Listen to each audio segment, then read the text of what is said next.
Welcome to waves media. Kakinada ఆర్టీసీలో fancy నెంబర్లు. ఏ ప్రయాణికుడైనా బస్టాండ్లో టికెట్ బుక్ చేసుకుంటే అతని ఫోన్ నెంబర్ తప్పనిసరిగా ఇవ్వాలి. ఎందుకంటే ఆ నెంబర్ ద్వారా ఆ వ్యక్తికి ఈ మెసేజ్ పంపడం జరుగుతుంది. బస్టాండ్కి త్వరగా రాకపోతే బస్సు బయలుదేరుతుందని సమాచారం ఇవ్వడానికి ఉపయోగపడుతుంది. అలానే బస్సులో ఏదైనా యాక్సిడెంట్ జరిగినా ఆ కుటుంబ సభ్యులకి సమాచారం అందించడానికి కూడా ఆ ఫోన్ నెంబర్ ఎంతగానో ఉపయోగపడుతుంది. కానీ కాకినాడ ఆర్టీసీ ప్రయాణికుల్లో ఫోన్ నెంబర్లు ఇక్కడ ఉండవు.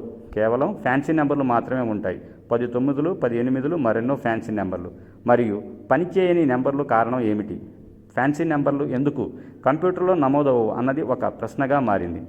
కాకినాడ డిపోపై ఎన్నో ఆరోపణలు ఉన్న ఉన్నతాధికారులు, యూనియన్ నాయకులు కానీ స్పందించకపోవడం పై అనుమానాలకు దారితీస్తున్నాయి.